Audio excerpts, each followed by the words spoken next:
What happens then if the U.S. hyperinflates? I mean, we can't use, Americans can't use another currency, can we? Yeah, you could use. Could you imagine the Americans using the euro or the yen or the Swiss? No. What was President Reagan like? What's your secret to a successful marriage? You've been with Mrs. Hanke for how many decades now? For many decades. Well, I mentioned to you, I've clearly lived a charmed life. Yeah. Read Higgs, and that is definitive on the fact that what you said, which probably 99.9% of the population believes to be true, that the war pulled us out of the Great Depression, is simply not true. Okay, can you explain why? What's wrong with what I said? I thought we were going to have a short interview. This is a very special day. I'm here at the Johns Hopkins University campus in Baltimore. I've made this special trip down to see Professor Hanke, Steve Hanke, a very special guest that I've had on my show for years. He's a regular on the show. He comes on a couple of times a month. People can check out my interviews with Professor Hanke on my channel. We do regular updates on macroeconomic news, and it's my first time finally meeting him in person after, I think, 7 years working together. We go way back to my Kitco days, and then I started my own channel, and you've been a regular, so very honored to meet you, sir. Yeah, Thank you very much. Great to have you in Baltimore, David. Yeah. And actually, always good to see somebody in person. It's my first time meeting you, and what was your first impression meeting me in person? Well, my impression was the guy looks just exactly like he does on the tube, you know. You have a very interesting wall of photographs of you with very important dignitaries and people. So there's a cutaway clip that I want to show Professor Hanke introducing his wall. I'll do that in just a minute. Professor, you are the applied economics professor here at Johns Hopkins University, and you're a well-known monetarist, economist. You've helped stabilize currencies across the world. You've helped fix hyperinflation, among many other things. Before we talk about the current macroeconomic landscape and your current work, what was one of your career highlights, or one of the proudest moments of your career over the last 50 years, you would say? Well, we've got a half a century, so there's a lot of stuff that... Yeah. You've been involved in South America, you've been involved in Yugoslavia, you've been involved in Eastern Europe, Asia, and so forth. So yeah. the start, actually, at Johns Hopkins, I'm a professor in the department. I have my own institute, the Institute for Applied Economics, Global Health, and the Study of Business Enterprise, which I established with Professor Galambos, who's a famous professor of business history. So that's why the study of business enterprise comes into the title of that thing, if you want to know. But so that's one aspect. But I'm also a professor in the engineering school, the Department of Environmental Health and Engineering, and that's a modernized name. But when I first came, it was the Department of Sanitary Engineering. And what was I doing? I was really doing systems analysis, and the specialty was water resource economics. So I was doing things like deciding or building models to determine the optimum size of pipes, literally. And one thing that's still around, sewer interceptors, the big pipes that take the sewerage out and take it to the treatment plant. In Europe, they still use my design criteria that I developed. So I didn't even know you had an engineering background. So I've done a lot of work in water resources. What did you do for the Reagan administration? You were on the Council of Economic Advisors, right? Yeah, I was on the Council of Economic Advisors, and the main thing I did a number of things, but the main thing I did, I was Reagan's privatization guru. And the word privatize, actually, was, Mrs. Hanke's a Parisian, and I was giving a speech in Reno, Nevada, And the reason I was out there is that the big asset in the United States to privatize is public land.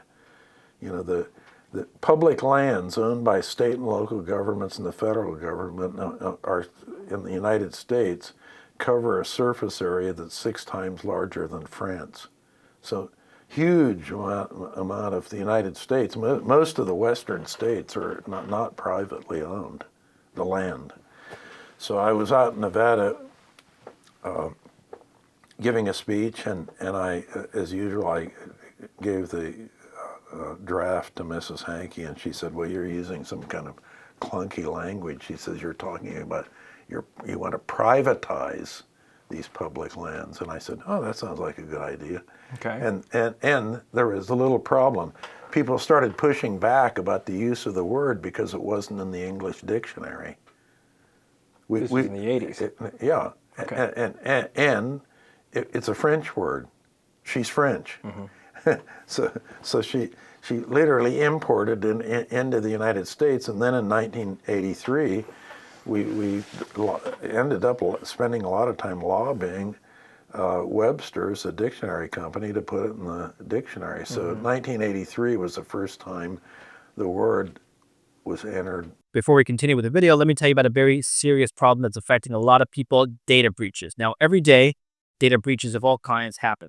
Whether it's major data breaches or data brokers selling your information, your privacy details are at risk. Your information, like your personal phone number, address, birthday, that's all easy to find and easier to release and leak than you think. That's why I use today's sponsor, Delete Me. They remove your personal information from hundreds of data broker websites, making it harder for scammers, telemarketers, and even strangers to access your private data.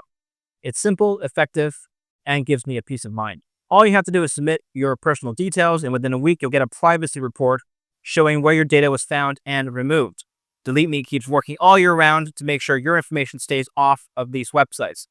Go to joindeleteme.com/DavidLin and use promo code DavidLin at checkout, or scan the QR code on the screen here to get 20% off and protect your privacy today. The other thing was, at that point, I was one of the very top water resource economists in the world, actually. So with Reagan, I was in charge. There was no water project that was proposed in the United States when I was working for Reagan that didn't have to go through me. Mm-hmm. And I rejected all of them. Yeah.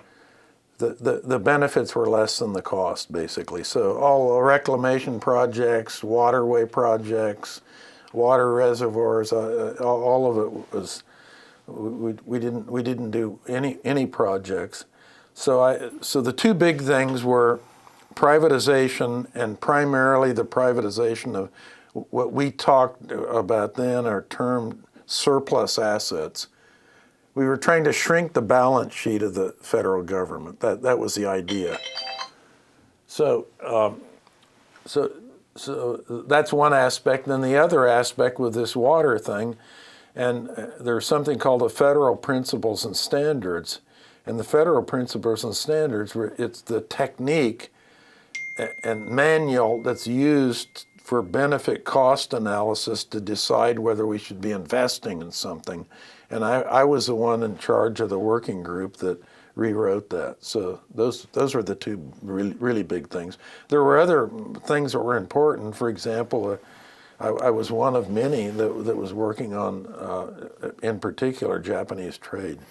Were you involved with the Grace Commission at all, which was kind of the DOGE of the time? Yeah, I was involved with the Grace Commission and Peter Grace, and that was... Yeah, tell us about that. Well, that was a big exercise. Peter Grace, very competent businessman and very serious about...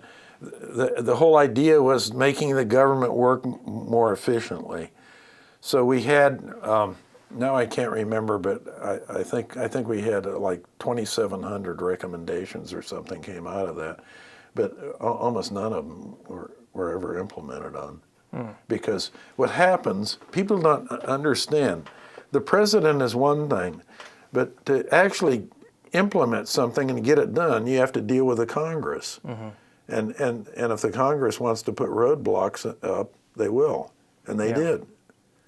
They want to protect the bureaucrats. They want to protect the state from the taxpayers.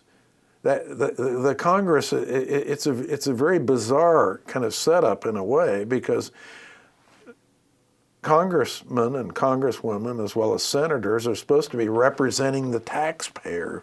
Actually, they're representing lots of special interest groups, and one of the special interest groups are the bureaucrats. Mm-hmm. So the idea that you're going to make the government efficient is fraught with all kinds of problems, and that's one of them. The other thing is that the actual bureaucrats themselves, they have completely different incentives than a private businessman. A private businessman, you have a private business. Your incentive is to serve your clients in an efficient way and make a profit. A bureaucrat, and we know whether you're doing that or not, because at the end of the year you've got a profit and loss statement, and either it's plus or minus. And if it's too many years when it's minus, you're going to be out of there. Mm-hmm. Now, a bureaucrat, after an action is taken by the bureaucracy, there's nobody coming after the fact to say, oh, did it work or not work? No one ever looks at anything. They just do it. Yeah. Tell us about one time you helped stabilize hyperinflation, in any example. Well, I think that you were directly involved in. Yeah, so I've been directly involved in killing more hyperinflations. Now that's, David, 50% inflation per month or higher. That qualifies as a hyperinflation. So the one that's kind of dear to my heart is Bulgaria. The first monograph, short book that I wrote, advocating that Bulgaria adopt a currency board system, was in 1991. Now, what's a currency board system? A currency board system is one in which you emit a local currency, and that local currency trades at a fixed exchange rate with some anchor currency, and it's a credible link or fixed exchange rate, because 100% reserves are required to back up the issuance of whatever the local currency happens to be. So Bulgaria, as I say, 91, and went there many times trying to sell the idea and basically say, I said, the whole system they have is going to blow up with a hyperinflation, and which it did in 96. And then in 97, President Stoyanov invited me to become his chief advisor and install a currency board, which we did in July. The inflation rate was 242% per month. So it was a good hyperinflation. What did the citizens of Bulgaria do before you fixed it? Oh, they were in it was a complete disaster. Did they use another currency as a de facto medium of exchange? Yeah, they tried to get rid of their Bulgarian lev, the local currency, as fast as they could. Yeah, and get into basic dollar, Deutschmark, then Deutschmarks and dollars. Yeah, Deutschmarks were in heavy circulation, but so were dollars. So it was kind of already de facto dollarized before you stepped in. Yes, but and this always happens with the hyperinflation, because everybody anticipates that things are going to get worse, and they get rid of their local currency as fast as they can. So they either buy goods, groceries, sugar, bricks, cars, anything they can possibly afford to buy, or gold, or some foreign currency. They get out of the local currency that's hyperinflating, which of course makes the thing hyperinflate even more, because the velocity of the currency starts turning over faster and faster as you hyperinflate. So at any rate, we put that in July of 1997, and within 30 days, the inflation had come down to high single digits, annual, not monthly. So it crushed the thing immediately. Then within a year, the money market interest rate had gone down to, excuse me, 2%. Bless you. Yeah. And the foreign reserves, excuse me, more than doubled in a year. So highly successful. It's still in place today. And I'm very proud of that. You said, what's the proudest thing? Probably that. There have been a lot of, I've lived a little bit of a charmed life. But that was a big one, and they do call me father of the currency board, and I have 3 honorary doctorate degrees from Bulgarian universities, including the Academy of Science in Bulgaria. So that one's a... Is there a case today, a modern case of a country that's currently hyperinflating that could benefit from a currency board in the 21st century? We have Zimbabwe. Okay. Which I've advocated either to fully dollarize. I think for Zimbabwe, just get rid of the local currency and central bank and dollarize, which is kind of a cousin of a currency board, because a currency board emits a local currency. It trades at a fixed exchange rate with an anchor currency, and it's backed 100% with the anchor currency. So what does that mean the local currency is? It's just a clone of whatever the anchor is. What happens then if the U.S. hyperinflates? I mean, we can't use, Americans can't use another currency, can we? Yeah, you could use. Could you imagine the Americans using the euro or the yen or the Swiss? No, number one, the U.S. never has hyperinflated. That's right. Yeah. Even right after the revolution, it came close with what they called the continental currency, but it never did hyperinflate. And there have only been 67 hyperinflations in world history. The last one, by the way, Josh Bluestein and I just published an article. It's in World Economics this month, March of 2025, as we speak. Excuse me. And that's on the Lotz Ghetto. And the Lotz Ghetto was basically a Jewish concentration camp. It was a Jewish ghetto, but they had their own currency, and it hyperinflated 2 times, once in 1942 and once in 1944. But that's that's the 67th case. So I keep track. Every hyperinflation that's ever occurred is in the Hanke Cruz World Hyperinflation Table, and I've calculated. Originally with Nick Cruz, one of my former students, all of these things using the primary data and documents. The first hyperinflation was in France in 1776, and we got all the original documents and everything, and we recalculated what it was, and then things went until almost World War I before we ever had another hyperinflation. Mm-hmm. Then we had some in World War II. Mm-hmm. We had another batch of them after the communism fell in 1990, 1991. Do you think the U.S. is headed for higher inflation, if not hyperinflation now, or in the foreseeable future? I think it's headed for lower inflation, because changes in the money supply, you have to ask, well, what causes inflation? The general price level to go up and down, like the consumer price index, for example. And that is caused by changes in the money supply that have occurred maybe a year ago or 2 years ago.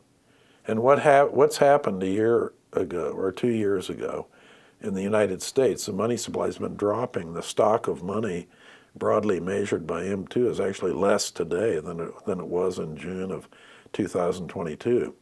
So when that happens, this gets transmitted with a lag, of course. Change the money supply. That change gets transmitted with a big long lag, and eventually inflation will change. So I think inflation going down, continuing to go down, is as I like to say, baked in the cake, because we don't have to look at what the Fed's doing today, David. We look at what happened a couple of years ago. At what point in your career did you become a monetarist?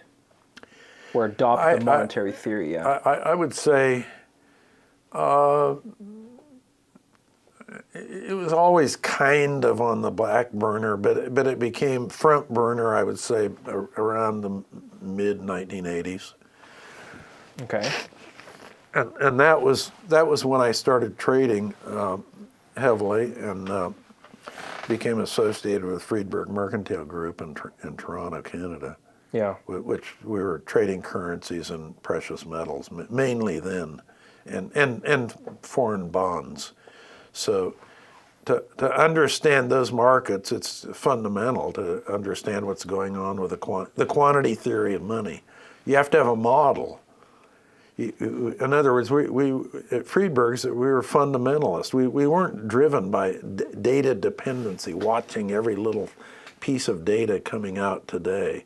We wanted a theory and a framework. Would you say the central bank at the time, at this particular time of the U.S., was more, I would say, open to monetarism than it is today? Oh well, it was completely, because Volcker was the chairman of the Fed. Yeah. And he was a monetarist. He was appointed in the late 1970s, and we had stagflation then. And Reagan gave him the license to get rid of the inflation. And to do that, he squeezed the money supply and slowed the money supply. It turned out that Volcker had the right theory and the right idea, but the measurements of the money supply then were faulty. They should have been using what they call a divisia measure, which we don't have to get out in the weeds on that. But actually, he tightened up. But if he would have been measuring the money supply properly with divisia measures, he would have realized that he was overdoing it. And that's why we had, remember, in the first Reagan term, we had two recessions, actually. Yes. So Volcker overdid it because it was like having a speedometer in your car and the thing wasn't calibrated right. It would be like having a speedometer and it says, well, you've got the thing going 60 miles an hour, but in fact you were going 40. So again, Volcker was definitely a monetarist, and Greenspan more or less was. But the high inflation of the early 80s that came down eventually, that wasn't the result of the higher Fed funds rate, the double-digit Fed funds rate? No, it's just the opposite. Because people say, Volcker raised the interest rate to double digits, that brought down inflation. That wasn't it? Well, no, no. What brought down inflation was he slowed down the money supply. All the monetary tools were put in place to do one thing: slow the money supply down. And why? Because he knew by slowing the money supply, eventually inflation would come down. Yeah, and maybe just explain to the audience why lowering or raising the interest rate does not directly control the money supply. Well, it indirectly affects what banks are doing, sure, and the amount of loans that banks are making, and so it does have some loose and fuzzy effect on things, particularly if you really change the Fed funds rate dramatically, as Volcker did. As you know, we were up. Yeah. I can't remember now the peak, but it was way up in the it was double digits. Double digit, right. You're an experienced currency trader, like you just said. Tell us what influences currency pairs, what drives currencies, and we could talk about the currencies today. Well, interest rates, monetary policy is not about interest rates. It's about changes in the money supply. Yeah. But coming to interest rates, they do have a significant effect on currencies, and particularly in the modern era, the thing they call carry trades. Carry trades are where and these are just interest rate differentials, arbitrage. You borrow in a country that has very low interest rates, like Japan. That's a big source of the carry trade, and then you invest in some place like Turkey that has very high nominal interest rates. And the game is that, of course, you win if the high interest rate country that you're investing in, if the currency doesn't collapse on you or go down at a very rapid rate. If it's going down at a very rapid rate, that arbitrage differential disappears. Okay. Let's say the arbitrage gap between a Japanese yen and I don't know what it is exactly today, but let's say between that and the Turkish lira, let's just say it was 15% or 20% or whatever it is.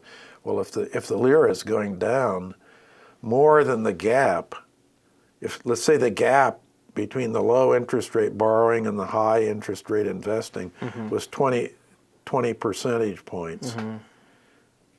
What if the depreciation of the currency in the high interest rate country is going down faster than 20%? You lose. Do you think the dollar's about to strengthen? The dollar remains very strong against all the currencies, but the most important pair in the world is the dollar-euro rate, and it's 108 or something like that today. I haven't looked today. It's 108. Well, just high level, how would you evaluate the strength of the U.S. economy versus, let's say, the euro area? Oh, it's much more stronger than the euro area. The euro area is toast. I mean, the growth rate in the U.S. since the great financial crisis versus Europe, it's been about twice as fast. And now Europe, we've got, the dogs of war are leading all these European countries. They want to go to war with Russia. They want to increase defense expenditures. That's a complete waste of money. And completely insane and delusional. Is that because Trump wants to step away from defending Europe? No. It's because they think Russia. They claim Russia is an enemy and Russia is going to invade Europe and take over Europe. Do you think Germany is going to hyperinflate? Let's say they remilitarize and then they repeat the Weimar Republic where they increase their spending, their deficit widens, and then because they remilitarize and inflation goes up. Well, now the great inflation in Germany of 1923, these hyperinflations are very rare. People talk about it loosely, but remember, there have only been 67 in history, so they're very rare. Germany's in big trouble because they have a manufacturing sector that's heavy. About 23% of GDP is manufacturing in Germany. The average in Europe is, to give you an idea, about 12% manufacturing. So they have a big manufacturing sector, and it thrived off cheap energy. Manufacturing is very energy intensive. So where were they getting the cheap energy? Well, it was Russia. And now the Germans stupidly have cut themselves off from Russia and say Russia's the enemy.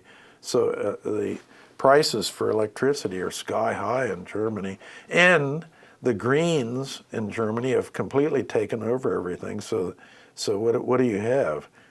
Wind, solar. No nuclear power. Merkel, by the way, who was not a Green, but head of the CDU, which the new Prime Minister Merz, he's the leader of the CDU now. Yeah. She mothballed nuclear power after the Fukushima disaster in China. She panicked and hit the panic button and did a stupid thing, said that we were going to decommission all of the nuclear power. And then on top of it, we then had the Russian gas cut off.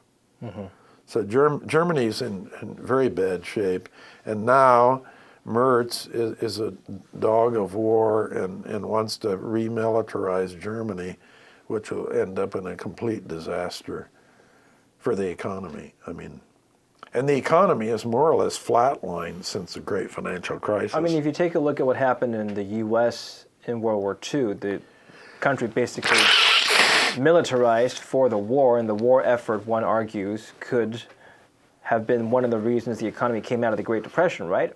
So couldn't industrialization for the purpose of militarization boost the economy? Yeah, no. The analysis of that, Robert Higgs has analyzed this, and this is all what you've repeated is a standard propaganda. Okay. It didn't happen that way. And right. you read Higgs, and that is definitive on the fact that what you said, which probably 99.9% of the population believes to be true, that the war pulled us out of the Great Depression, is simply not true.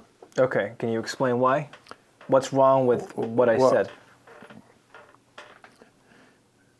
I thought we were going to have a short interview. You're going to keep a relatively high level here. All right, well, let me reframe the question. What pulled us out of the Great Depression? We really got pulled out of the Great Depression by ultimately the private sector coming online after World War II. Okay.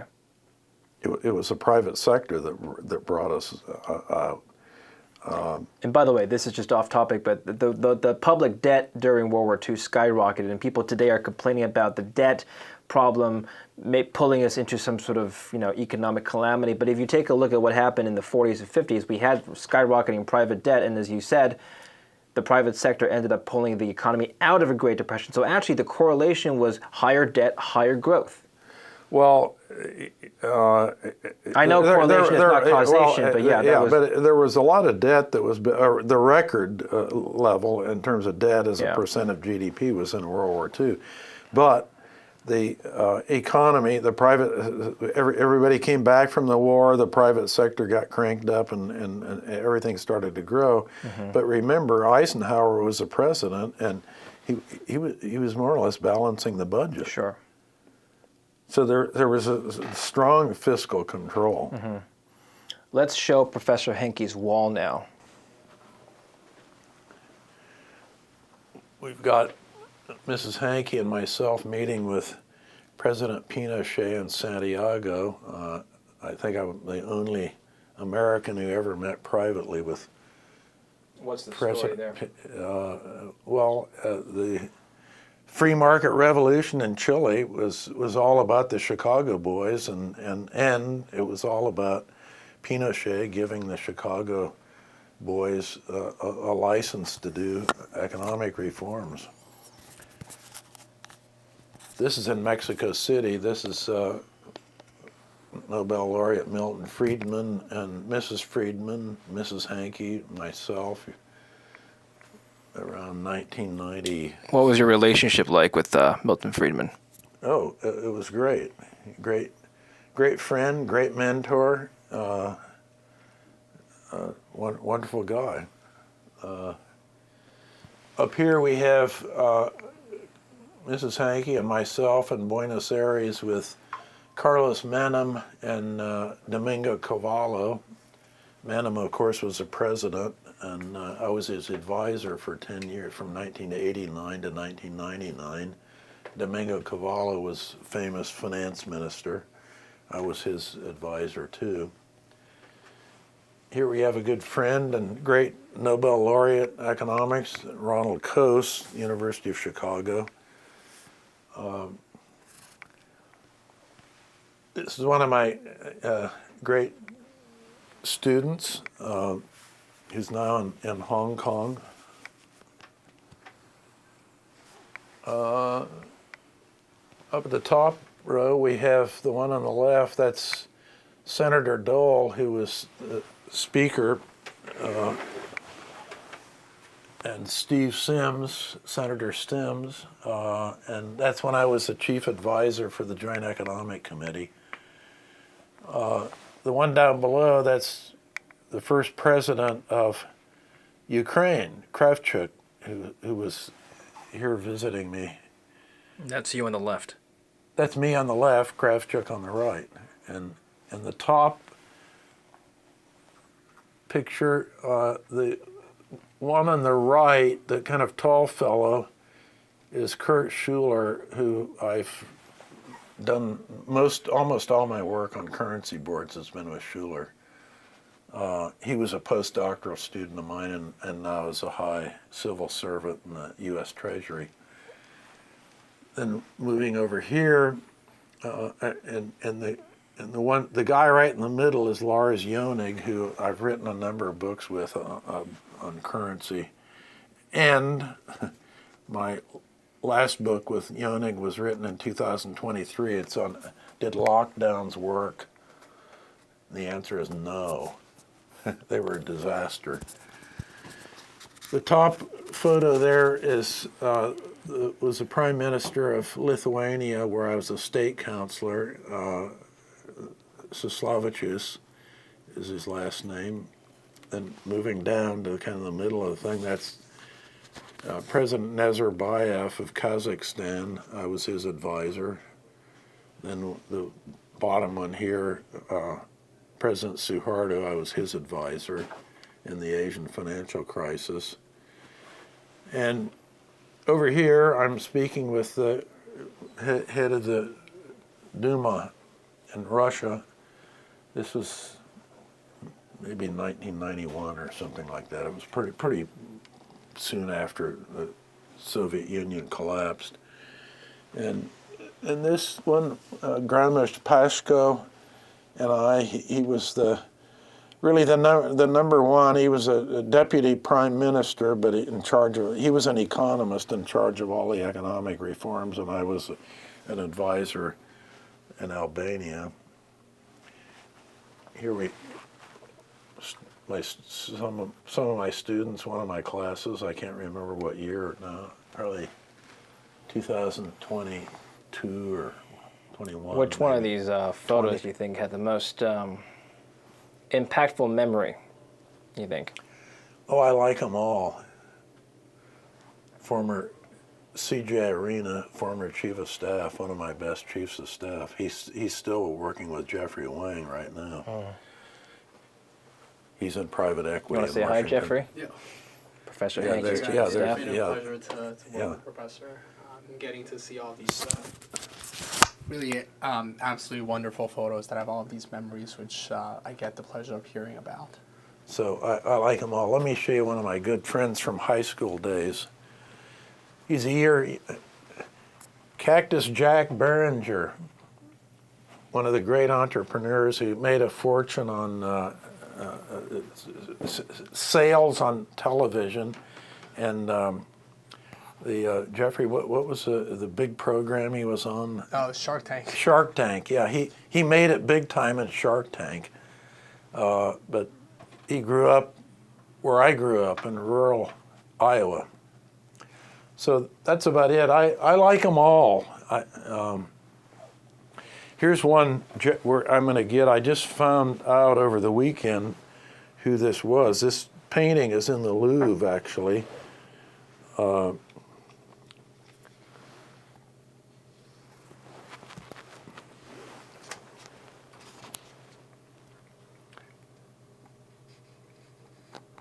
And the significance of this, you're looking at the first modern economist, even before Adam Smith.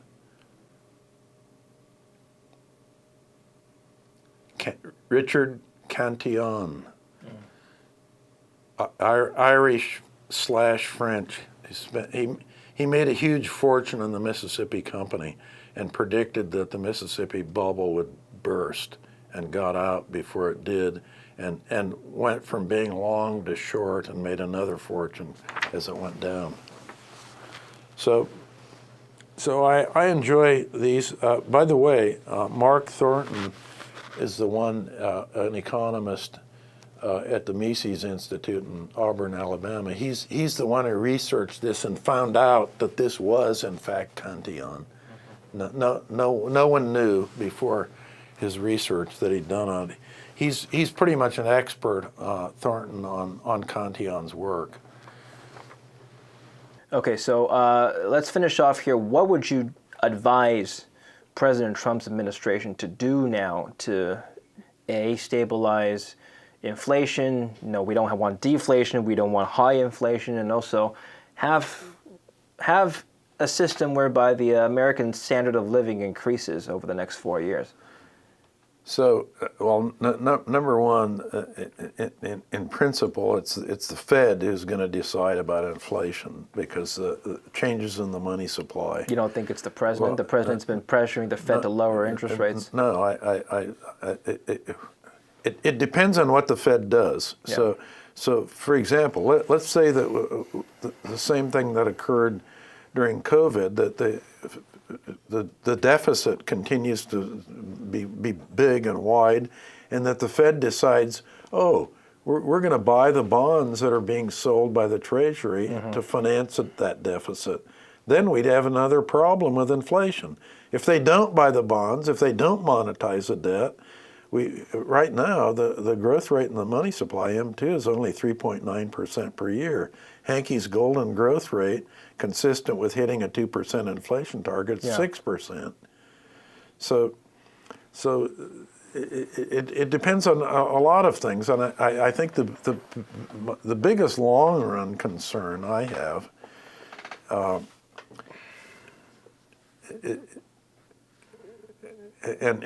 one reason I'm on the board of the Federal Fiscal Sustainability Foundation is that I would like to see Article 5 of the Constitution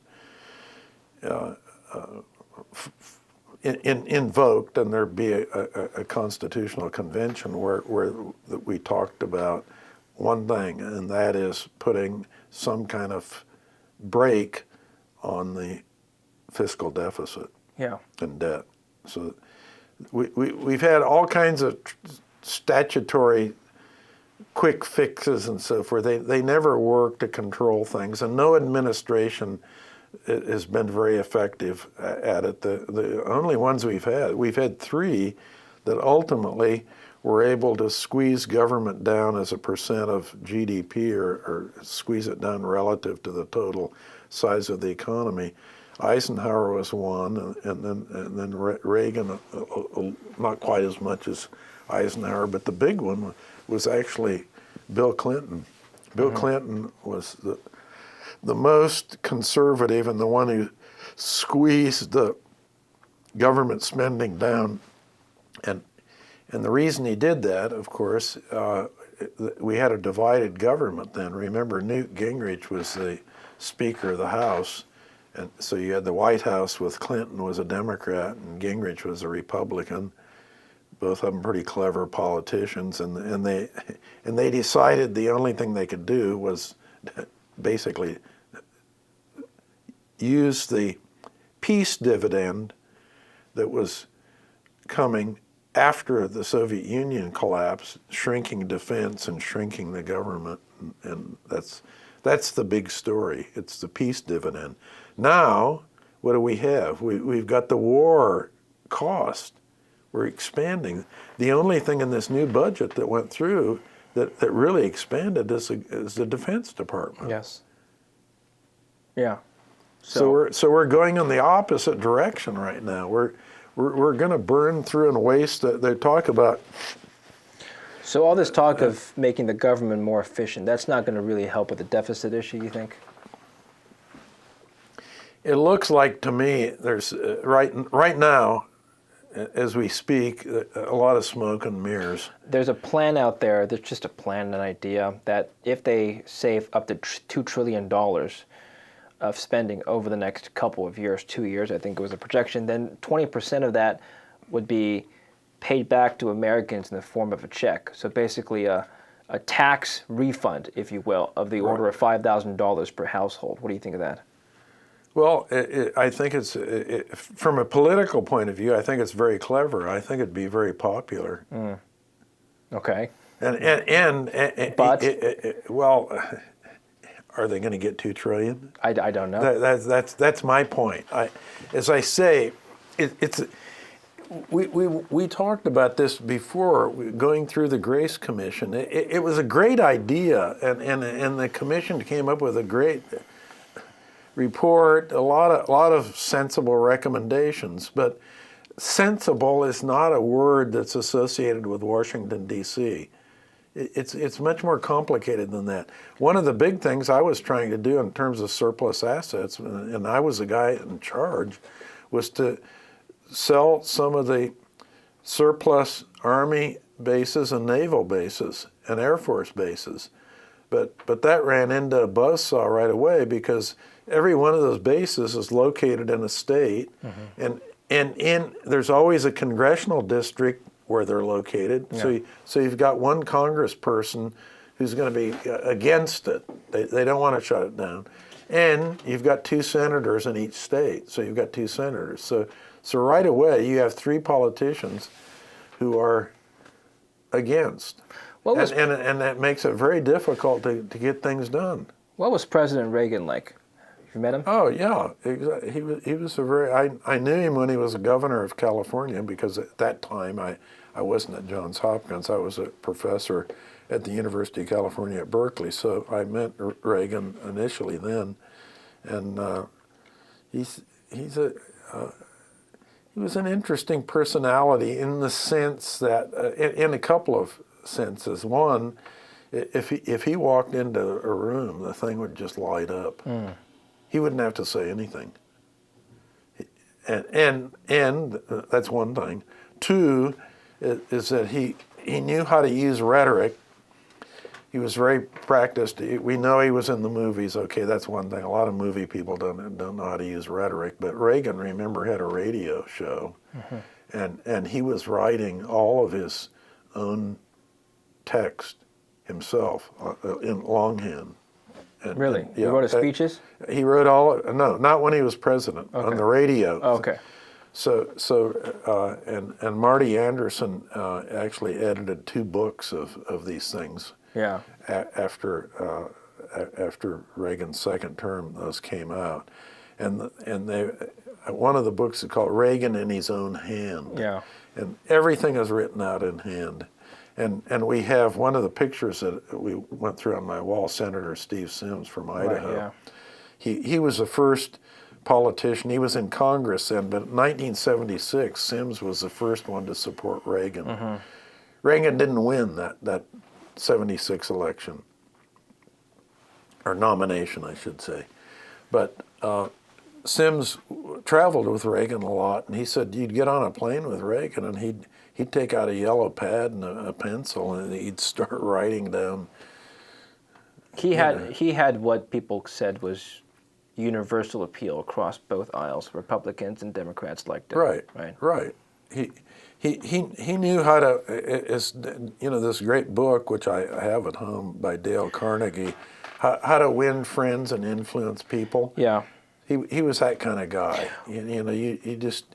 You had to like him. He wasn't a guy who was going to get in your face. How much was Reagan's policies responsible for the fall of the Soviet Union? Because we read that in the history books, but could you evaluate the truth in that statement? I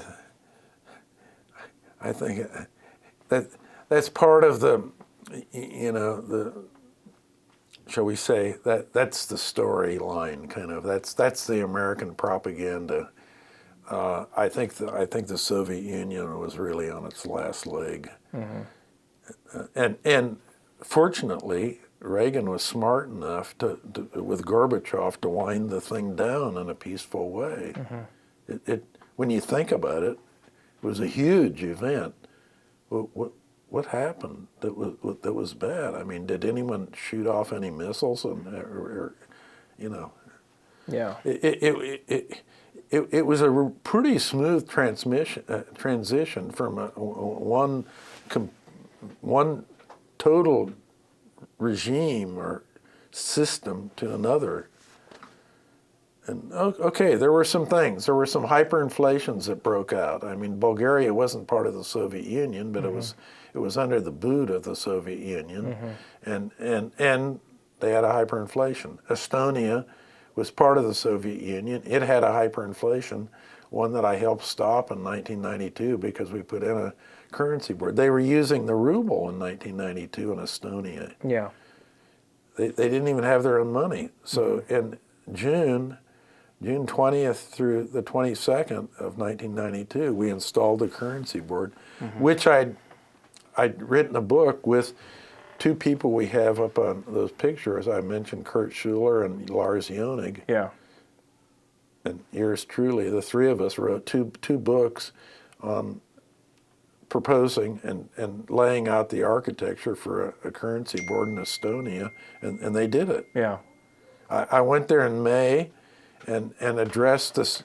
Then it was still called the Supreme Soviet of Estonia. Right. And I addressed them and sold them on the idea. That was in May, and in June we did it. You have a new book coming out. It's called, I believe, I'm paraphrasing, but correct me on the top, 21st, well, Currency Boards of the 21st Century. Yeah, currency boards for the 21st century. Yeah.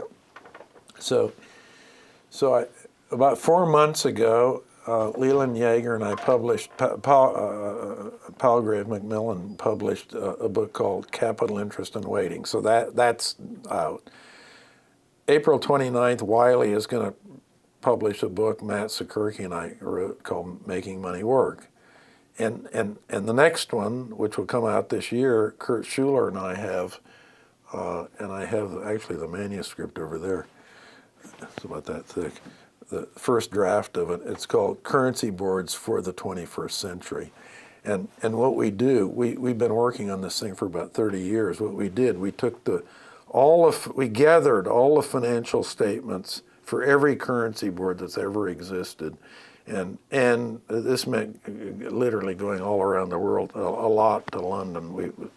We sent students to London, I think, three different times. A lot of these things were in colonial documents that were in London.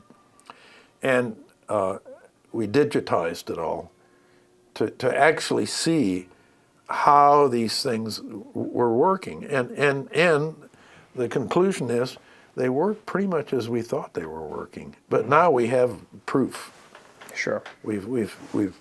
We've measured everything and have it all buttoned down. Do we need a currency board for the 21st century? Yeah, we do need a currency board, and most developing countries have a terrible central banks. You got to get rid of the central banks. Well, Argentina didn't use one. Javier Milei decided not to, and apparently the inflation rate is coming down. Well, somewhat. It's still, I don't know what the year over year is now. I think it's 100 and, Jeffrey, can you look at Notion? Should David how this thing works now?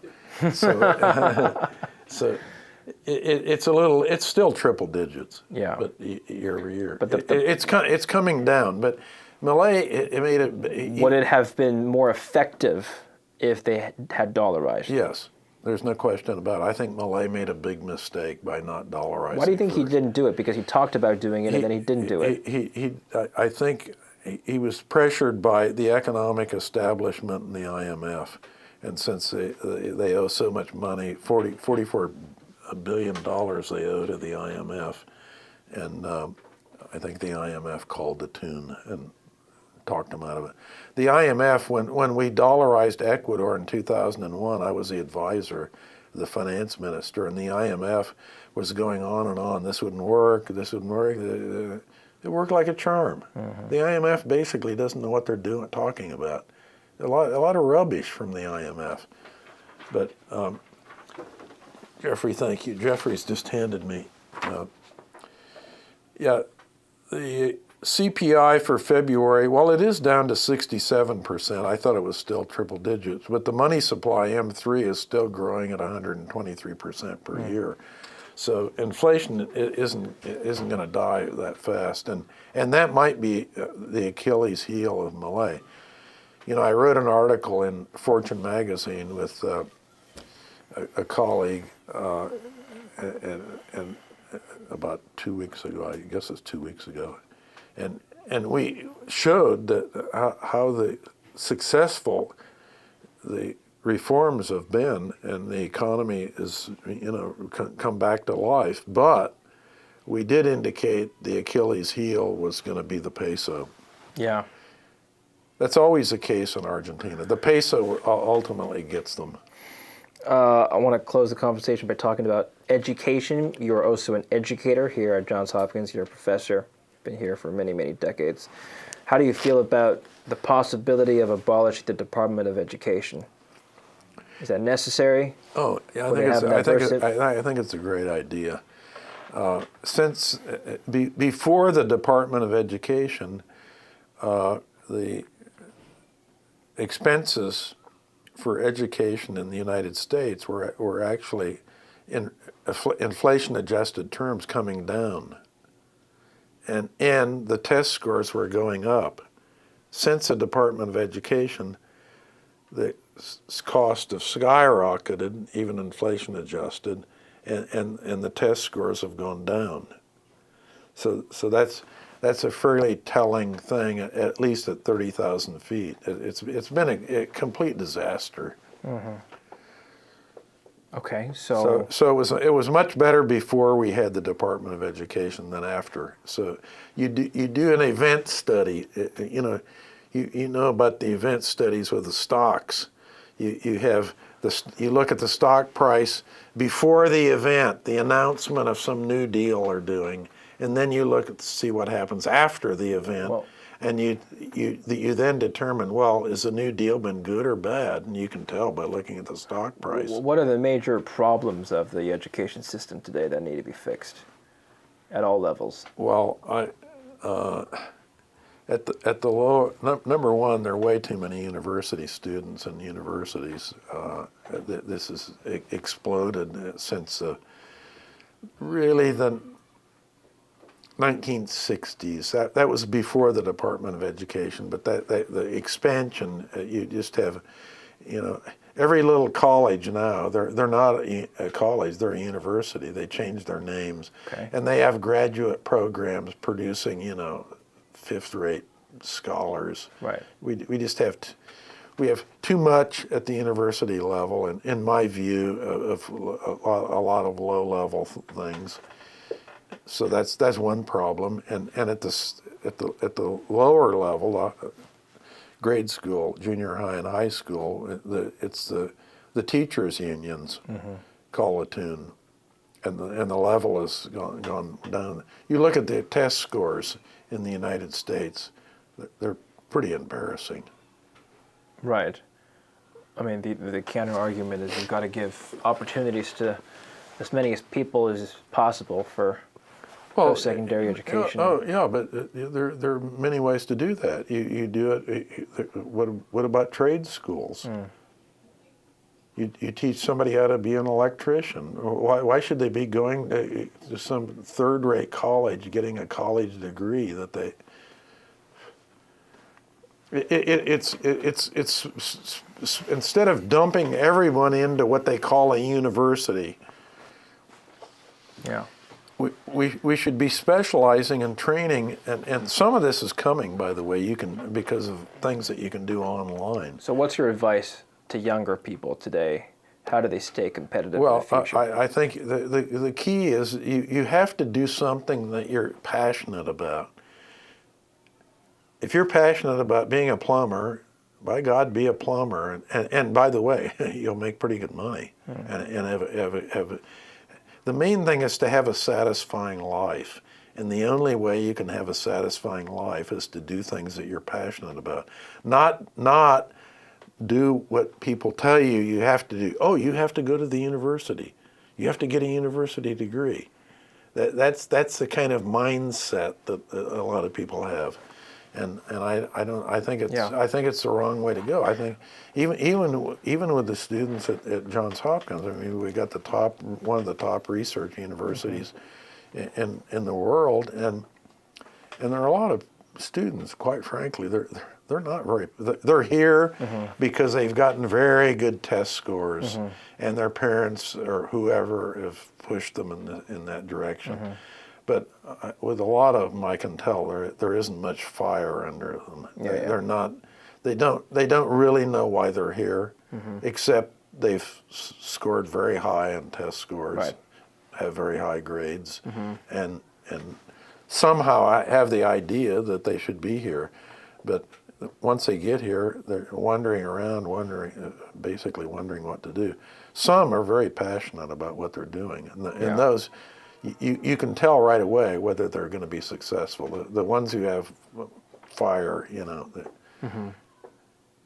Well, I appreciate you spending time with us. What's the best way to find your work, Professor?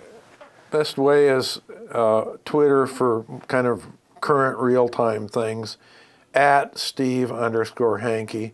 And what we just went over, we're plunking along here at...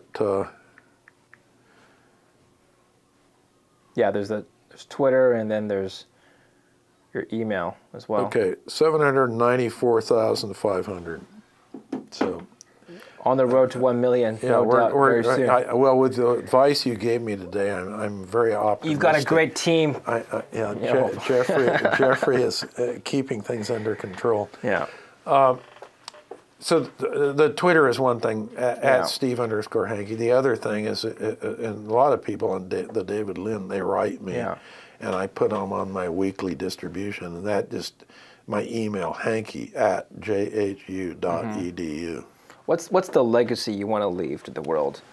How should people recognize your work currently? I don't really think about it too much. The main thing is that as far as narrowing it down, that you have some students who go away and say, Hanke really changed my life. That's the student part of it. The rest of it is all family, making certain everybody is Mrs. Hanke and I go cruising along for as long as we possibly can. I do have one final question for you. All right, what's your secret to a successful marriage? You've been with Mrs. Hanke for how many decades now? For many decades. Well, I mentioned to you, I've clearly lived a charmed life. Yeah. I was lucky. The minute I laid eyes on Mrs. Hanke, it was love at first sight. Sure, yeah. And it turned out it worked like a charm. All right, yeah. Well, how did you stay together this long? Oh, it's easy. It's just from day one. It was as they say, a good match. We have a lot of things that if you have two Venn diagrams, one Mrs. Hanke and one me, there's a huge overlap in terms of our interests and tastes and all kinds of things. Which of course Mrs. Hanke's a Parisian. I'm just a rural country boy. But it turns out as time goes on, the Venn diagrams they more and more. So it's important overlap. to find somebody who has common similarities. Oh yeah, opposites don't attract. Yeah, I've never observed many opposites that work out very well. All right. Well, continue to stay tuned to our show, and we'll have Professor Hanke on again in the near future, remotely, of course, but this has been a great honor to finally meet you. Yeah, you've got to get down here more frequently. Yeah, we'll do this again. Thank you very much. Okay, thank you. All right, take care for now.